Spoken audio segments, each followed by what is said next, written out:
What's going on, Jerome? It's a beautiful Saturday. Birds are chirping and stuff. It's time for another Vikings news dump, and maybe producer Ali will cut out the outtakes this time. That's why I always make a point. So I, in general, use some pretty foul language at times, but I understand like when that camera's in front of me, just in case. Anyways, but Vikings taking on the Colts Sunday Night Football, looking to get back to good, looking to move to 6-2 on the season. But unfortunately, they're going to have to do it without their stud middle linebacker, Blake Cashman, outside. How about that? Alec Lewis, the Athletic, Vikings head coach Kevin O'Connell on linebacker Blake Cashman, quote, "I do think he's close. I just think it's one of those things where if we let him, he'd probably try to push through, but you just don't want to set him back. Obviously, a huge, important part of our defense." And the whole thing with injuries is the cliche as well. If today was the Super Bowl, would he play? I think that if Sunday was the Super Bowl, I think that he would play, right? But what Kevin O'Connell and his staff have done, which I respect, but I also understand the frustration, is that they're very, very cautious when it comes to injuries. Like Brian O'Neill coming back from his partially torn Achilles. You look at Justin Jefferson, the hamstring last year. You look at Hockenson with the knee, Reisner with the back. They're not going to put players out on the field until they're 100%. All right, and with Cashman, it certainly would have been nice to have Cashman the last couple games. I think that he would have made a huge difference in the Lions and the Rams game, but it is what it is. And at this point, like there's still a lot of season left, and having that toe, because we said before, like people says like, oh, it's just a toe, you can't really do much athletically without your toe, or without it functioning properly, or a pain threshold thing. Because if you ever had turf toe, it sucks, and you do have to just let it get to 100% before you're back out there. So hopefully he'll get a full week of practice in next week and be good to go for the Jacksonville game, because we're going to need him for the stretch run. Also, a guy potentially coming back is Dalton Reisner. So O'Connell said that Reisner is healthy and he's champing at the bit and wants to get out there, but the Vikings would have to activate him off the PUP and place him on the 53. Per persuasion, go. Per the Vikings website, guard Dalton Reisner is also listed as questionable for Sunday's game. He has had 2 full weeks of practice, though. Noteworthy. He practiced in full this entire week for the second time now. I just said that. Expect him to be activated at some point over the weekend. If they decide not to activate him, he must be activated Monday or reverts to IR for the rest of the season. My prediction is that I think that they will activate Reisner today, put him on the 53. I think he'll probably take Brett Rippon's spot on the roster, and then they'll get Rippon down to the practice squad. I think there'll be no muss, no fuss. Or, I don't know, like, do they risk it with Juergens or something like that? Maybe even Quisenberry. No, probably not. But either way, they'll find a roster spot, and I do think that. So my prediction is Cam Robinson is obviously starting left guard, and O'Connell's playing a little bit of games, but he's fine. Brandel Bradbury, I think that Ed Ingram will start, but Reisner will be dressed and ready to go at a moment's notice if Ingram is sucking hind teat in that spot. And O'Neal obviously dominating a right tackle, which is going to be good. Speaking of injuries along the offensive line, so both the Colts and the Vikings will be without their starting left tackles. So Colts, per Shane Steichen, tackle Bernard Raymond, the pride of Austria, has been ruled out for Colts versus Vikings. And Raymond, very competent, very athletic, former third-round pick out of Central Michigan. So it could be some yum-yum time for the Vikings. And Grenard and AVG. Diamond Dallas Turner will be great. As a rookie third-round pick, Matt Goncalves out of Pitt will be starting. He's only played 3 career offensive snaps, so it's going to be yum-yum time. The Vikings Hellfire defense getting back to where they need to be, as well as that crowd being loud and proud. I mean, the rest of the Colts offensive line is fantastic, but we'll take that blind side. That's right. Also, so Victor the Viking, who's a fantastic follow on social media, by the way, his annual Victor's Mascot game is going down Sunday at historic U.S. Bank Stadium. Also, Jamie Erdahl, Good Morning Football, going to be blowing the Gallahorn. It's great. And so what's awesome about the Mascot game is you see the viral clips every single year. So it's grown men, grown adults in mascot uniforms just trucking Pee Wee football players. It's fun. Obviously, the mascots don't get too carried away. They're just easy to like pushing kids down, but they're not full on Oklahoma drill dump trucking people, right? But it is fun. And also, the Colts mascot, the Vikings like a lot. Oh, the Rams mascot's going to be there. But the Saints pig, Goldie Gopher. The Hawkeye mascot doesn't need to be there, does he? Yeah. The Lynx, Crunch from the Wolves, whatever those top two are. I think one is the Minnesota United. Go from there. Wait, do the Wild have a mascot? Probably. But either way, it's going to be a lot of fun. And frankly, depending on if the Vikings show up or not, I mean, maybe that might be the best football game we see at US Bank Stadium on Sunday. Also, so number one, you forget how old Joe Flacco is, 39 going on 40, and also you forget how relatively young Kevin O'Connell is for an NFL head coach, 39 going on 40. And I forgot that they were both in the same draft class. Flacco ended up being a first-round pick by the Ravens out of Delaware State, and of course Kevin O'Connell, third-round pick by the Patriots. The pride of San Diego State University, go Aztecs, and we love bringing this up around the combine and stuff, but Kevin O'Connell was a physical freak. 9.64 RAS out of 10. He's 6'5", 225. Had an arm like a cannon, could run like a deer, ran a 4.61 40. Woo! Love that. In the 95th 0.6 percentile. Also that 10-yard split fast off the line. It's good to go, man. All right. 31-inch vert.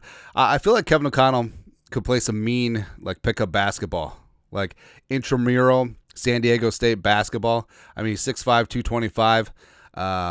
Good spatial awareness. Had some movement skills. 31-inch vert. Although, is that kind of low?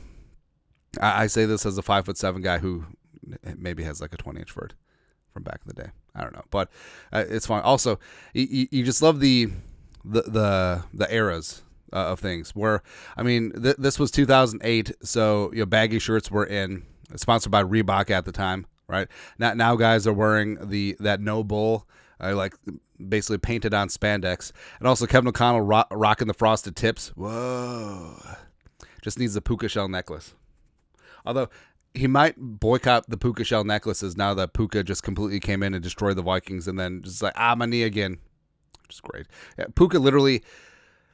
Puka might be done for the season, and he got hurt week 1 against the Lions because the Lions hurt everyone, and then he just decided to show up and shat on the Vikings, and then just said deuces again. It's crazy, man. Also, Vikings on yesterday were celebrating Dia de los Muertos. Vikings go. Today we celebrate Dia de los Muertos. I just said that. A vibrant tradition honoring those who have passed. We keep the spirits of loved ones alive by celebrating the joy and love they brought into our lives. To all who observe, may today be filled with peace, remembrance, and celebration. Now, I'm not going to lie. Most of what I know about Dia de los Muertos is from the movie Coco, which is just a fantastic movie. It's one of my kids' favorite movies, and you just get a little tear. Like when Mama Coco and her old ass just like, remember me. It's good times, man. I think I'm going to make a sequel. I think they will. But, all right, so the graphic.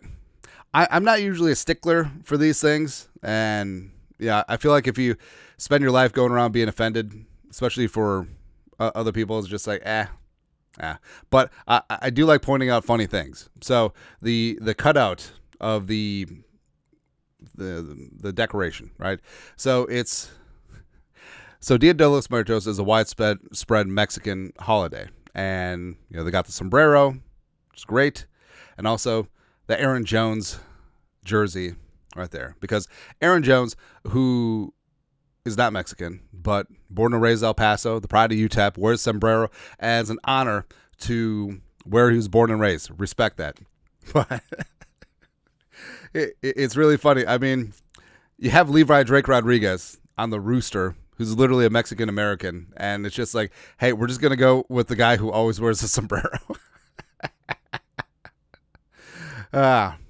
Again, it's always funny to me. But speaking of LDR, so with Takitami, ankle got rolled up in practice this week. Probably, it's already been ruled out.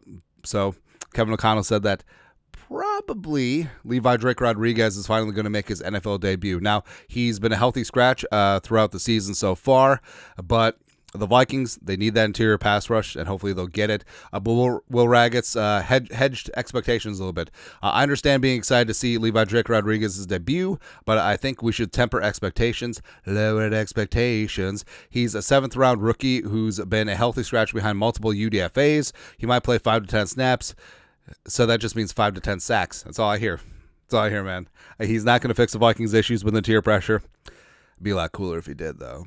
Right, and with LDR, he is a bit of an undersized 3-tech, but that's going to be his game, and especially if and when the Vikings 3rd down for what they run an even front, and they've just put his ass in a B gap and tell him go get the quarterback. I think that he could certainly bring that. Plus, amazing story. I love the heart and hustle. Love that he's the first player in the building and one of the last to leave, and just busting his ass and grinding and. Loved him in training camp. Loved him in preseason. I love that he's probably going to get a chance on Sunday night. And the Vikings, they need it. Like they need someone who can blow up a gap and get consistent interior pass rush on the quarterback. And hopefully Levi Rodriguez can be a little bit of that. Speaking of rookies this year, so your daily JJ McCarthy social media post update. So, of course, famous photo, I think it's from the great Janae Johnson, of J.J. McCarthy before his only preseason game against the Raiders. Just taking a moment. Now, people say that 9 is kneeling at the 9. I'm pretty sure that's the 10, unless that's the officiating crew that the Vikings have so many problems with. But caption, the present is all we have to live in or to lose. Marcus Aurelius. Like, he's really big into the Stoics, and Marcus is pretty solidly in my top 5 Caesars of all time.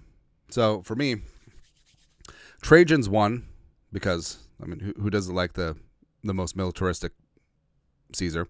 Number 2, I think Augustus. I have to go Augustus because his rise was interesting. Obviously, he got ahead because he was adopted as Caesar's heir, and the brutal military part of his career, taking out Mark Antony.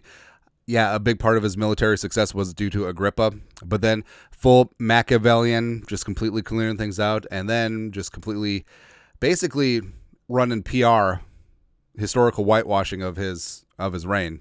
Just go from there. Bad succession plan, although Tiberius wasn't bad.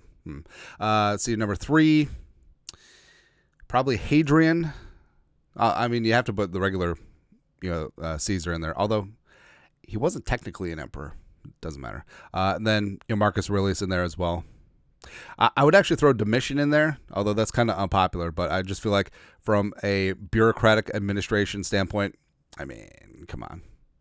Anyways, but JJ McCarthy, very introspective. I love his views on the world, and I think that worldview is certainly going to help him through some dark times, which he's weathering the storm here. I will say, though, if he sucks, this is him just being weird and introspective is going to get annoying.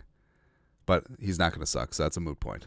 Anyways, that's it. Vikings news dump on this wonderful Saturday. You guys are the best you know what to do. Skol, production value.